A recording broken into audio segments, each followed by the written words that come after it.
weapons and ammunition. We talk now to Malik Samuel, who is a researcher at Good Governance Africa. Malik, a very good evening to you and welcome to Channel Africa. Good evening and thank you for having me. Yeah, just how significant is this latest military success against Boko Haram and ISWAP in the broader fight against insurgency in northern Nigeria? I think it's a really big victory and morale booster for the troops, especially if you look at how successful the group over the past month have been against the military. So this particular success, which came immediately after a twin attack on the military bases, shows that the military has the capacity, to take on this group. Now, what it needs to do is to build on this success so that it doesn't become a one-off. Yeah, and in your view, Samuel, I mean, what does the use of drones by militants tell us about the changing nature of the conflict? I think you just mentioned it. What it shows is the changing dynamics in the conflict in the region. Mm. What it shows as well is that this group are adapting their strategies. Always wanting to be on the front foot. And also it makes it more difficult for the military to contain them. Now, using technology, we've seen different violent extremist groups, not just in Nigeria, but across the Lake Chad Basin and the Sahel. Relying heavily on technology. What it means is that these groups are using tech to reduce the casualties that they have, and also have precision intelligence gathering against a military target. So it's a big concern for not just for Nigeria, but for the Lake Chad Basin region as well. So, do you believe that the Nigerian military has the intelligence and technological capacity to really counter these evolving tactics? Without a doubt, the Nigerian military has the reputation of being one of the best in the region, and the Nigerian intelligence agencies, intelligence forces are also very very good, and they've recorded really good success in the past against the groups. I'm sure you are aware of the leaders of Ansaru that were recently arrested, and the leader of a new terror group called the Mahmuda that were arrested, and these were intelligence-led driven operations. So it shows that the military has the capacity without a doubt, the technology without a doubt, the intelligence and the personnel to really take. So what it just needs is to take the initiatives, is to stop being reactive, but rather being proactive against the groups. Yeah, and someone, wouldn't you agree that this move will, in a way, develop the morale of the Nigerian army amongst communities that are affected in that particular area? I mean, this is in a way, for a lack of a better term, seen as a step in the right direction. Absolutely. And in fact, I can confidently tell you that there's been celebration not just amongst the troops, but also amongst the civilian population, because successes like this recorded by the military, reinforces the belief from within the community that the military is capable of protecting them. So it's a really, really big development, of, I would say, big success for not just for the military, but also for the civilian population in that region. Would you say that this would lead to the reduction of the attacks, or it's just a temporary victory? I would like to believe so that it will lead to reduced attacks, but unfortunately, what these groups have shown us in the recent past is that they are capable of adapting their strategy. They are capable of they are very very resilient. So, and this is why I mentioned earlier that the military needs to see this as a morale booster to take the initiative.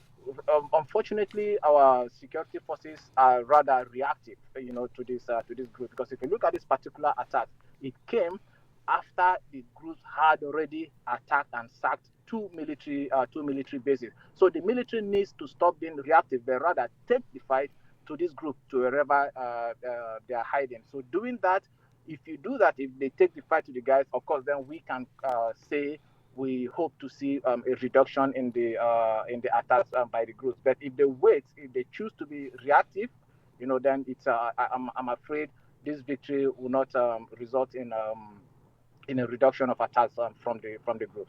Yeah, and Michael, I know I might, Samuel rather, I know I might be putting you on the spot, but in your view, how much of this ongoing insecurity can be really attributed to political failures, such as poor governance or corruption within the security institutions in the country? Well, this is not new. We know already that the causes of the conflict that we have in Nigeria, not just in the northeast, not just the Boko Haram crisis, but in the northwest, the banditry, also in the north central. We know that a lot of the root causes are governance issues, like you've just rightly pointed out. The issue of corruption, the issue of marginalization, the issue of people, the justice mechanism system not being applied appropriately, the lack of opportunities for the teaming youth, which makes it easy for these groups to be to recruit. So governance issues really, really are at the root cause of the drivers of this conflict. Yeah, governance, you're saying it's the root cause. Looking at insecurity in the region, would you say that perhaps, for those people who are saying, hang on, it looks like you're fighting a losing battle, are you fighting a winning battle here? Well, I think it depends on how you look at it, because this Boko Haram conflict has been on for the past 17 years, and we are still here talking about the same situation. So, like I said, it depends on how you look at it. Some people call it a stalemate. Some people call it a victory for the group, the fact that they've not been defeated by the government. But I always think, yeah, they may be resilient, but we just need, as a government or as a military, to always review the strategies, to review how we approach the group.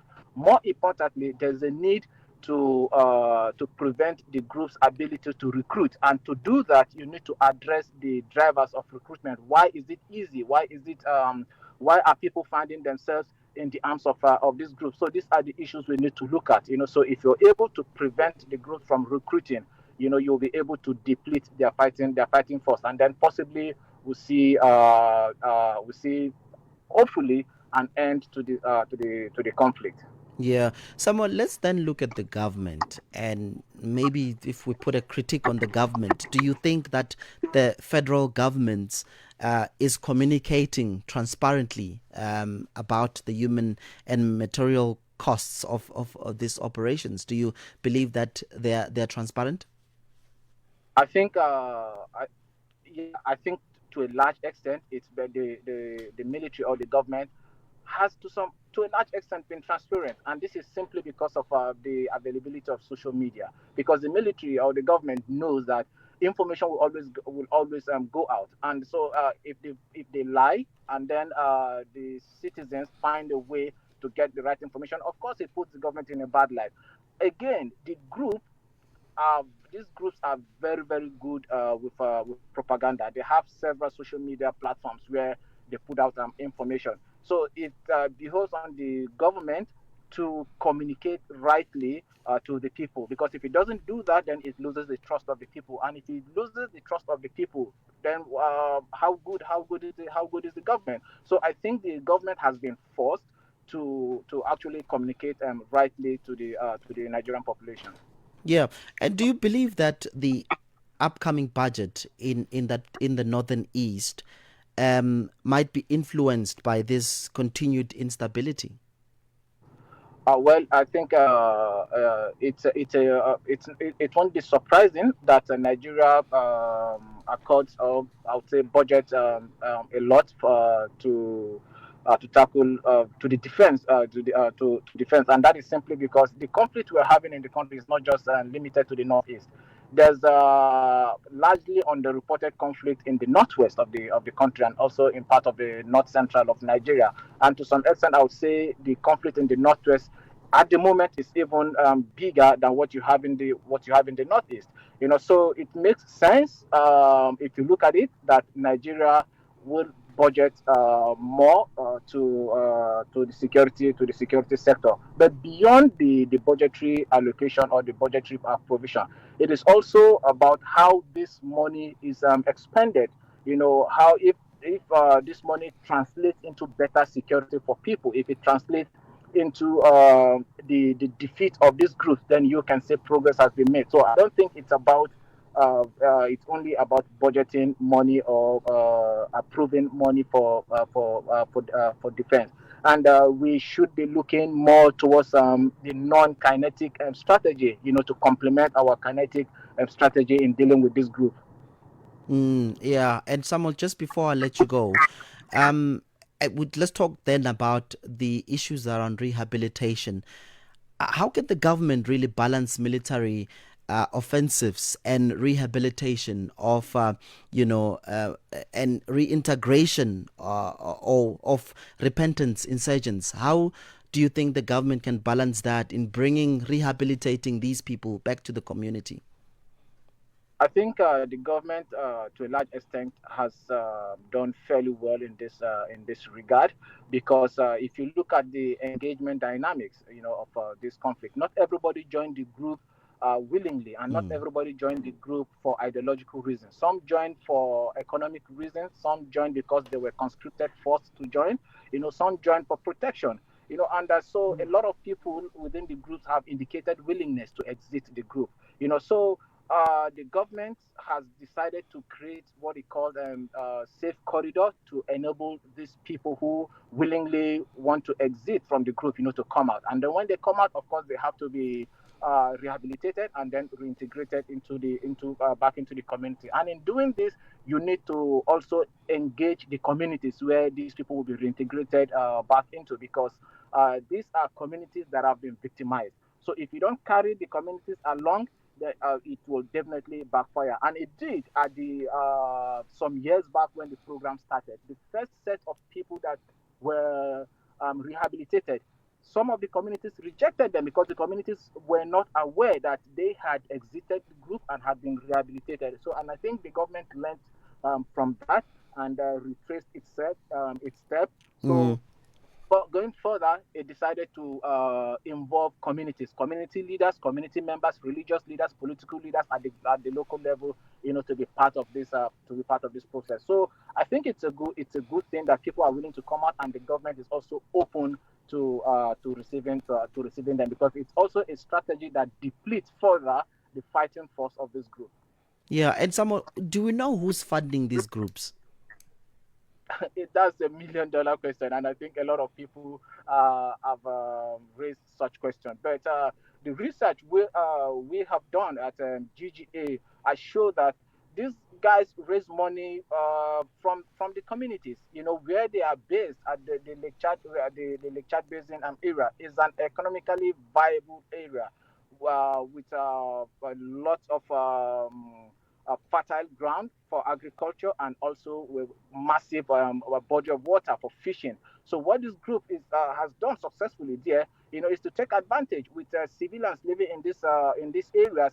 The group taxes the civilians. The group engages in business activities. What it has simply done is to implant itself there as the alternative government there, by providing services and also extorting people, collecting money. So the group raises a lot of money, in fact, in millions of dollars in this area. But of course, we cannot also discountenance whatever support it gets from ISIS. That's the Islamic State. So yeah, but largely the group generates its money from the region, from the areas where it controls. Malik Samuel, researcher